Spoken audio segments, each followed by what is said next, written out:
Hello all, welcome back to my channel. Vizag Radhagayatri case ఏదైతే ఉందో అది కొంచెం సెన్సేషనల్ అయ్యేటట్టు ఉంది. చాలా మంది తన భర్త ఎవరైతే ఉన్నారో అతనే చంపేశాడని అనుకుంటున్నారు, కానీ కేసు మాత్రం 80-85% సాల్వ్ అయిపోయినట్టే కనిపిస్తుంది.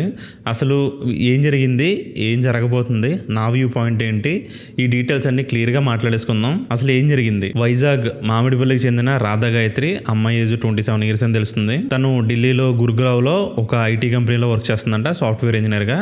తనకి 2025 November 8న మ్యారేజ్ అయింది.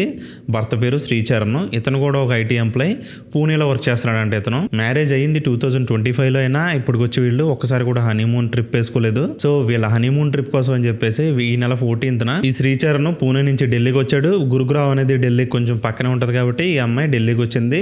ఇద్దరు కలిసి ఢిల్లీ ఎయిర్పోర్ట్ లో ఫ్లైట్ ఎక్కి రిషికేశ్ వెళ్లారు. రిషికేశ్ లో అక్కడ కొన్ని ప్లేసులను విజిట్ చేసుకుని అక్కడ నుంచి ముస్సోరీ వచ్చారు. సో అదే ముస్సోరీలో ఒక హోమ్ స్టే హోటల్ ఉంటే ఆ హోటల్ ని రెంట్కి తీసుకున్నారు. హోమ్ స్టే అంటే ఏం లేదు, నార్మల్ హోటల్స్లో ఉండదు, ఒక ప్రైవేట్ విల్లాస్ ఉంటాయి కదా, ఆ టైప్లో ఒక ఇల్లు తీసుకున్నారు, కొంచెం ప్రైవసీ కోసం అనుకుంటా. అయితే అదే రోజు నైట్ 1:30 ఆ టైంకి ఈ రాధాగాయత్రి తన భర్తతో కలిసి ఒక సెల్ఫీ తీసుకొని క్లోజ్గా ఉన్నట్టు ఆ సెల్ఫీని వాళ్ళ డాడీకి పంపించిందంట. ఆ ఫోటోలో చాలా హ్యాపీగా ఉన్నట్టు కనిపిస్తుంది వాళ్ళిద్దరు అని చెప్పి వాళ్ళ నాన్నే చెప్పాడు. ఈ ఫోటోని వాళ్ళ డాడీకి పంపించిన టైంలో కానీ దానికి ముందు కానీ మొత్తానికి అయితే ఇద్దరు కలిసి వైన్ తాగారంట.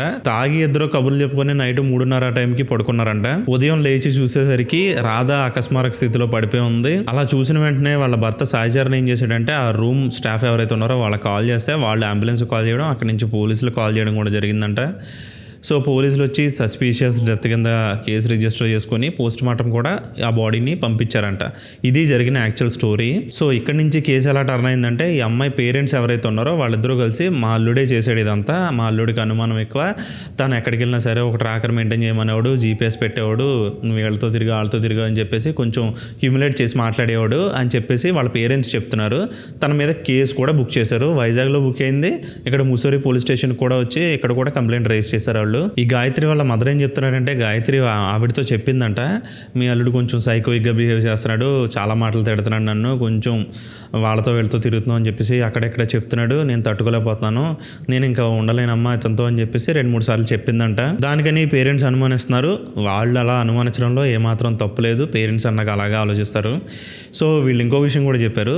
ఈ అబ్బాయి మీ ఇద్దరం కలిసి మందు తాగామని చెప్పాడు కదా, ఈ పేరెంట్స్ ఏం చెప్తున్నారంటే మా అమ్మాయికి అసలు మందు అలవాట్లేదు అనే విషయం కూడా చెప్తున్నారు. కానీ ఇక్కడ రూమ్లో చూస్తే మాత్రం అలా లేదు. ఒక 2 మందు బాటిల్స్ అయితే దొరికినాయి అతను చెప్పినట్టుగానే. దాంతోపాటు వీళ్ళు తిని వదిలేసిన కొన్ని ఫుడ్ ఐటమ్స్, ఒక మెడిసిన్ స్ట్రిప్ ఏదో దొరికిందని చెప్పాను అంటున్నారు. ఇంకా క్లియర్గా మెడిసిన్ ఏంటనేది పోలీసులు చెప్పలేదు. సో బాడీని అయితే పోస్ట్ మార్టంకి తీసుకెళ్లారు. తీసుకెళ్లిన తర్వాత బాడీ మీద ఎలాంటి గాయాలు లేవంట. ఇంటర్నల్ ఆర్గాన్స్ అన్ని చెకింగ్ చేసిన తర్వాత అసలు ఏం జరిగింది అనేది యాక్యురేట్ రిపోర్ట్ వస్తుంది. ఆ రిపోర్ట్ వచ్చేంత వరకు అందరూ వెయిట్ చేయాల్సిందే, ఎందుకంటే అసలు ఏం జరిగింది ఏంటనేది క్లియర్గా ఆ రిపోర్ట్లో తెలుస్తుంది కాబట్టి. అమ్మాయి పేరెంట్స్ అబ్బాయి మీద ఎన్ని కేసులు పెట్టినా అబ్బాయి మాత్రం నేను కేసుకి సపోర్ట్ చేస్తాను, నా తప్పేం లేదని చెప్పి డిఫెండ్ చేసుకుంటున్నాడు. నేను చెప్పింది మాత్రం 100% కరెక్ట్. నైట్ ఇద్దరం కలిసి వైన్ తాగాం, తాగిన తర్వాత ఇద్దరం కలిసి పడుకొని నేను మార్నింగ్ లేచిన తర్వాత ఇలా జరిగిందని చెప్పేసి తను క్లియర్గా చెప్తున్నాడు. ఒకే స్టేట్మెంట్ని బలంగా చెప్తున్నాడు. ఇప్పటి వరకు మీరు విన్నది కేసు డీటెయిల్స్, ఇంకా న్యూస్లో వస్తున్న విషయాలు. ఇప్పుడు మనం కొన్ని పాయింట్ టు పాయింట్ అనలైజ్ చేయడానికి ట్రై చేద్దాం. ఫస్ట్ థింగ్ ఏంటంటే, మీకు ఒక విషయం చెప్పలేదు, అమ్మాయికి లో బీపీ అనే ఒక ప్రాబ్లం ఉందంట. సో వీళ్ళు వెళ్ళింది ముస్సోరీ అనే ప్లేసు, అది కొంచెం సీ లెవెల్కి కొంచెం హై యాటిట్యూడ్లో ఉంటుందంట. సో ఇక్కడ బ్రీతింగ్ ఇష్యూస్ వచ్చే ఛాన్స్ ఉంది. మీకు ఎప్పుడైనా లో బీపీ కానీ హై బీపీ కానీ ఉండే పర్సన్స్కి తెలుస్తుంది. హై బీపీ వచ్చినా లో బీపీ వచ్చినా అక్కడక్కడ మనిషి కింద పడిపోతాడు. హార్ట్ బీట్ అనేది చాలా హై లెవెల్లో ఉంటుంది. సో దీనికి తోడు వాళ్ళు ఏదో మెడిసిన్ యూస్ చేశారని అంటున్నారు. అది ఏ మెడిసిన్ ఏంటనేది మనకి ఇంకా క్లారిటీ లేదు కాబట్టి వాళ్ళు క్లారిటీగా చేసిన ఒక పని గురించి మనం మాట్లాడుకుందాం.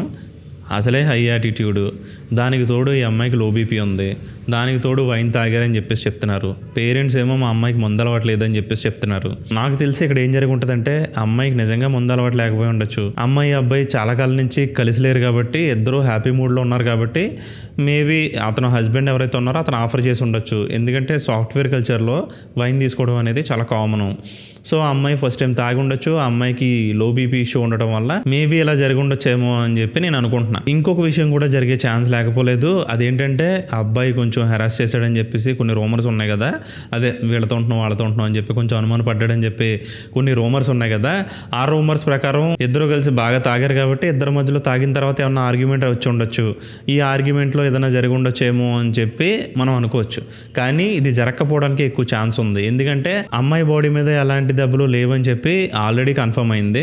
సో ఇలాంటిది మ్యాక్సిమం జరిగి ఉండకపోవచ్చు అని చెప్పేసి నేను ఫస్ట్ పాయింట్కి ఎక్కువ ప్రిఫరెన్స్ ఇస్తున్నాను. కానీ ఆన్లైన్లో కూడా ఈ వీడియోస్ కింద వాటి కింద నేను కామెంట్స్ చూశాను. ఒక 70-80% ఎవరైతే ఈ శ్రీచరణ్ ఉన్నాడో అతనే చంపేశాడని చెప్పేసి మన ఆడియన్స్ కన్ఫర్మ్ చేస్తున్నారు.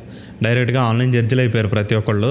అసలు మ్యాటర్ ఏం జరిగింది ఏంటి క్లియర్గా తెలియదు. వీడియో స్టార్ట్ అవ్వకుండానే వీళ్ళు ఇంకా జడ్జిమెంట్లు పాస్ చేసుకుంటూ వెళ్ళిపోతున్నారు. సో ఒక 70-80% నెగిటివ్గా అబ్బాయికి ఉంటే ఒక 15% మాత్రం ఆ అమ్మాయికి లో బీపీ ఉండడం, వైన్ తాగడం ఇలాంటివన్నీ చూస్తుంటే కొంచెం ఏదో అమ్మాయికి ప్రాబ్లం రావడం వల్ల ఇలా జరిగిందని చెప్పేసి అనుకుంటున్నారు.